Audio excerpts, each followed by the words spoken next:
یہ تم لوگ بیوقوفی کرتے ہو نا، غزوہ ہند غزوہ ہند، آج جو کہتے ہو نا ہم غزوہ ہند کریں گے، میں بتا رہا ہوں کہ کل تم سے کیمچو کہلوائے گا اور تم کچھ نہیں کہہ پاؤ گے، تم بولو گے کیمچو مجامہ، یہ اتنی چوڑیاں کسے گا مودی تمہاری، تم لوگوں کا نقشہ صاف نہیں ہے، کلیئر نہیں ہے۔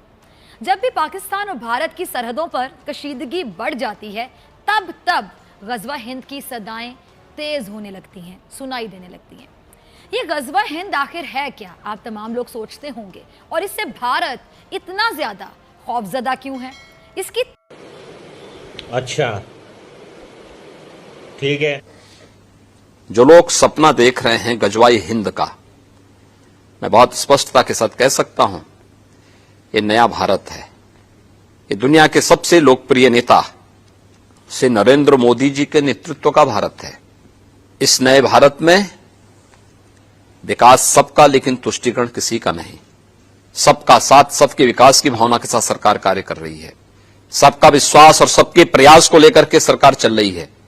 یہ نیا بھارت سمویدھان کے انوروپ چلے گا، شریعت کے انوروپ نہیں، اور میں اس بات کو بھی اسپشٹتا کے ساتھ کہہ سکتا ہوں غزوہ ہند کا سپنا قیامت کے دن تک بھی ساکار نہیں ہوگا۔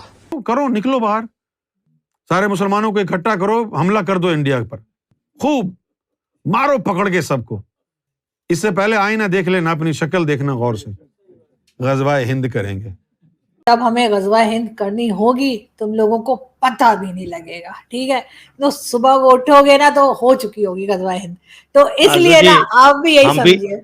آرزو جی ہم بھی یہی بولتے ہیں کہ مودی جی ہیں، شام کو 8 بجے آئیں گے، بھائیوں بہنوں پی او کے ہم نے قبضہ کر لیا ہے، تو یہ ایسے ہوگا، آپ کو پتہ بھی لگے گا نہیں اور ہم نے بھی کر دیا ہوگا۔ ان کے مستقبل کے بارے میں کہہ رہے ہیں غزوہ ہند کا بھی کوئی تذکرہ ملتا ہے۔ دیکھیں غزوہ ہند کے بارے میں حدیث ہے کہ نبی صلی اللہ علیہ وسلم نے فرمایا عصابتان من امتی احرزہم اللہ من النار، میری امت کے 2 گروہ ایسے ہیں جن کو اللہ جہنم کی آگ سے بچائے گا، عصابۃ تغزو الہند وعصابۃ تکون مع عیسی ابن مریم، ایک وہ جماعت جو ہندوستان پہ حملہ کرے گی اور ایک وہ جماعت جو حضرت عیسیٰ کے ساتھ مل کے لڑائی کرے گی۔ اس سے بھی پتہ چل سبھی کو جے ہند دوستوں، آپ سبھی کا ہاردک سواگت ہے جے بھارت ریئیکشنز پر۔ تو آشا کرتا ہوں کہ آپ سب لوگ بہت اچھے ہوں گے۔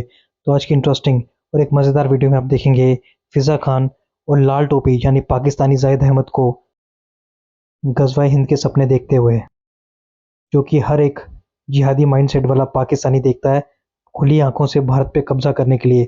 تو آج آپ اس ویڈیو میں دیکھیں گے غزوہ ہند کی سچائی۔ تو یہ ویڈیو کافی انٹرسٹنگ ہوگی، آپ کو کافی کچھ جاننے کو ملے گا۔ اگر چینل پہ نئے ہیں تو چینل کو سبسکرائب کر دیں، اور ویڈیو پسند آئے تو اسے لائک اور شیئر ضرور کر دیں۔ تو چلیے یہ ویڈیو دیکھتے ہیں۔ جے ہند، جے بھارت۔ ہم بات کریں گے، یہ بہت ہی ایک اہم موضوع ہے جس پر ڈسکشن کے لیے ہمارے ساتھ موجود ہے معروف تجزیہ نگارسٹ زید حامد صاحب، جو کسی تعارف کے محتاج نہیں ہے۔ بہت شکریہ زید صاحب جوائن کرنے کے لیے، warm welcome in the programme.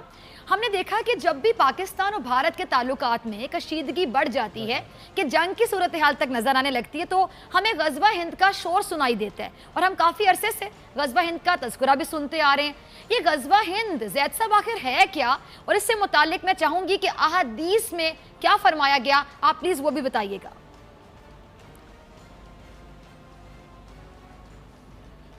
فضا، یہ بات بہت اہم اور امپورٹنٹ ہے جو آپ نے آج شروع کی ہے، کہ اس ساری کنفیوژن کو اب دور ہو جانا چاہیے۔ ہم بالکل واضح اور صاف بتا دیں کہ سیدی رسول اللہ صلی اللہ علیہ وآلہ وسلم کی احادیث مبارکہ کے مطابق ہندوستان کے مشرکوں سے ہونے والی ہر جنگ غزوہ ہند میں شامل ہے۔ غزوہ ہند کسی ایک جنگ کا نام نہیں ہے، یہ ایک تسلسل ہے جس کا آغاز محمد بن قاسم سے ہوا۔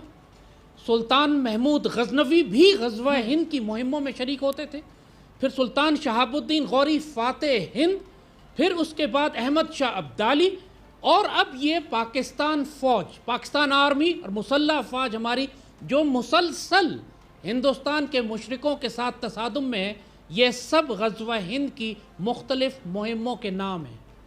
اب جس چیز کا سوال اب اٹھایا جا رہا ہے وہ یہ کہ غزوہ ہند کی آخری مہم کب ہوگی۔ 1948 میں بھی جب ہم نے ہندوستان سے تصادم کیا مشرکوں سے، 65، 71، 99، جو جتنے بھی لائن آف کنٹرول پہ ہمارے کلیشز ہوتے ہیں، یہ سب غزوہ ہند کی مہم میں ہیں۔ وہ تمام مسلمان پاکستانی جو ہندو مشرکوں کے ساتھ حالت جنگ میں، चाहे सोशल मीडिया पे हैं, इंफॉर्मेशन वॉरफेयर में, इकोनॉमिक वॉरफेयर में, महाज जंग पे लड़ रहे हैं, वो ग़ज़वा हिंद के मुजाहिदीन हैं। सैयदी रसूलुल्लाह ने अपनी जितनी अहादीस मुबारका बयान फरमाई हैं, वो उनमें जो आखिर ज़मान की हदीस हैं, जब ये लोग बात करते हैं कि ग़ज़वा हिंद हो के ख़त्म हो गया, ये बात इसलिए गलत है कि अहादीस मुबारका में जो आखिरी ज़माने की अहादीस हैं, उनमें ग़ज़वा हिंद का ज़िक्र कसरत से आता है। सैयदी रसूलुल्लाह ने अपनी अहादीस मुबारका में सिंध पर मुसलमानों के हमले का जिक्र फरमाया। ये मोहम्मद बिन कासिम का हमला था जो सिंध पे गया। फिर हिंद का लफ्ज़ इस्तेमाल फरमाया, जो महमूद गजनवी, गौरी अब्दाली और पाकिस्तान आर्मी। फिर आपने मशरक़ के जानिब का जिक्र किया कि मशरक़ से मुसलमान फ़ौजें, आपने खुरासान का जिक्र किया, खुरासान की जानिब का जिक्र किया। इन तमाम अहादीस मुबारका को आप इकट्ठा करें तो 100% ये बात साबित होती है कि आखिरी ज़माने में एक मुसलमान फ़ौज जो हिंदुस्तान से टकराएगी, हिंदुस्तान के हुक्मरानों को जंजीरों में लपेटेगी और उसके बाद लौटेगी वापस और इसराइल के ख़िलाफ़ जिहाद करेगी और बैतुल मक़दस शरीफ को आज़ाद कराएगी, इसराइल पर हमला करेगी। अब ये इससे पहले कभी नहीं हुआ है, मोहम्मद बिन कासिम की हो, गजनवी, गौरी अब्दाली, लेकिन कभी भी कोई मुसलमान फ़ौज ऐसी नहीं उठी कि जो हिंद के तसादुम के बाद शाम और फ़लस्तीन जाकर वहाँ उनको आज़ाद कराएगी। है कि जब इन्होंने आर्टिकल 370 वायलेट किया कश्मीर में, वो ये समझ रहे थे कि उस वक्त पाकिस्तान कोई ना कोई जंगी कार्रवाई करेगा, शायद एक लिमिटेड वॉर करे मकबूजा कश्मीर में। उससे पहले भी 370 को वायलेट करने से पहले भी इन्होंने बड़ी पैमाने पे जंगी तैयारियां की। फौज को इन्होंने भेजा मकबूजा कश्मीर में, बिल्कुल तैयार थे, वो बिल्कुल बॉर्डर लाइन ऑफ कंट्रोल पे लगे हुए थे। LOC पे झड़पें शुरू कर दी इन्होंने ताकि पाकिस्तान आर्मी को पीछे करके धकेला जा सके, पाकिस्तान आर्मी आगे हमले ना करे। मगर यहाँ पे चूंकि हुकूमत इमरान की थी, शाह महमूद कुरैशी ने बात शुरू करने से ही पहले कह दिया कि war is not an option. Imran ने कहा क्या मैं हमला कर दूं, जो कश्मीरियों की मदद करेगा गद्दारी करेगा, मतलब बाजवा डॉक्ट्राइन। वो जो उस वक्त हुकूमत के सारे एलिमेंट्स थे, उन्होंने एक्चुअली अपनी बुजदली और बेगैरती से मोदी को भी हैरान कर दिया। वो इंडियंस एक्सपेक्ट ही नहीं कर रहे थे कि इतनी बेगैरती, इतनी बेशर्मी यहाँ दिखाई जाएगी कि पूरा कश्मीर 1 करोड़ पाकिस्तानियों को यूनिलैटरली इन्होंने सारे मुआहदे खत्म करके गसब कर लिया और पाकिस्तान ने सिर्फ सड़क का नाम बदला। मतलब अनबिलीवेबल। इससे ये तारीख में लिखी जाएगी बेगैरती। दुरुस्त कर लो भाई, तुम्हारी बातों से लग रहा है कि तुम झगड़ालू आदमी हो, चैन नहीं है तुमको, बस सिर्फ ये शौक है कि मारो पकड़ के, इसको गर्दन उड़ाओ, उसकी गर्दन उड़ाओ। फिर क्या होगा? फिर अल्लाह खुश हो जाएगा। अल्लाह कहेगा बच्चा इधर आ, शाबाश, तूने 2 लाख हिंदुओं को मार दिया। ये काम तो मैं भी नहीं कर सका, तुमने कर दिया। इन बातों में कुछ नहीं रखा, फजूल की बातें हैं ये। और इनको जो पट्टियां पढ़ाने वाले मौलवी हैं ना बेगैरत, उन बेगैरत मौलवियों से कोई पूछे कि 1450 साल पहले की एक बात है ग़ज़वा-ए हिंद, उस वक्त से लेकर अब तक हिंदुस्तान पर कितने हमले हो चुके हैं? 17 हमले तो महमूद गजनवी ने किए। अभी तक शौक पूरा नहीं हुआ ग़ज़वा-ए हिंद करने का, अभी तक वैलिड है। अच्छा फिर ये बताओ कि ग़ज़वा-ए हिंद की खबर हदीस में आई ना, तो जब ये हदीस आई थी उस वक्त हिंद कितना बड़ा था?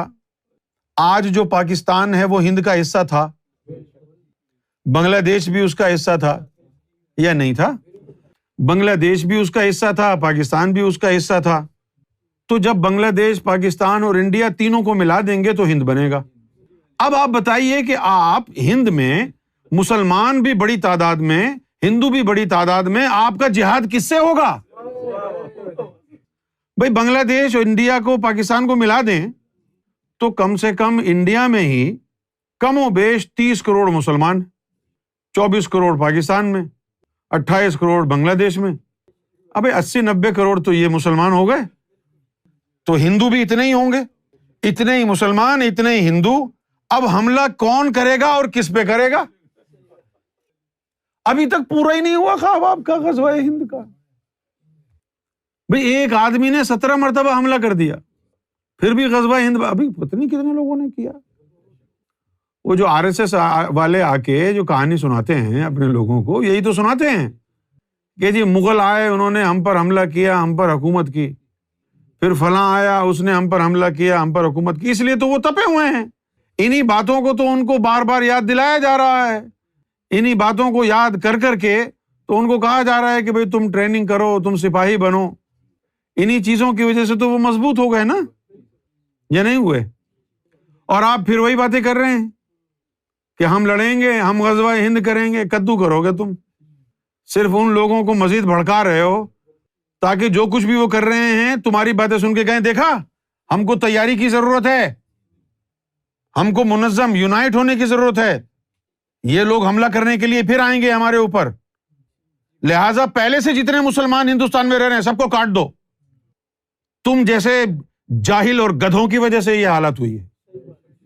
और तुम्हें इतना ही शौक है तो तुमको किसने कहा है मुंबई में रहो भाई? मदीना शरीफ चले जाओ, सारे मुसलमान हैं वहां पर। काफिरों के मुल्क में क्यों रह रहे हो तुम? वहां चले जाओ ना, बुतों से नफरत है आपको तो वहां चले जाइए आप। अयूब खान लिखता है कि मैंने इंडिया के ऊपर अटैक करा, मुझे जूते पड़े। आपका याया खान लिखता है अपनी किताब में कि मैंने इंडिया के ऊपर अटैक करा, मुझे जूते पड़े। ठीक है, नियाजी ए के नियाजी, उसको तो कहने की जरूरत ही नहीं, जूते पड़े क्योंकि सबके सामने पड़े उसको, राइट। मुशर्रफ कहता है मैंने इंडिया के ऊपर अटैक करा, मैं फंस गया वहां पे, राइट। आपके खुद हमीद गुल कहते हैं कि कश्मीर के अंदर हमने टेररिस्ट भेजे, हमने ट्रेन करा। आपका मुशर्रफ कहता, आप दहशतगर्द मुल्क हैं, आप एक रेपिस्ट मुल्क हैं,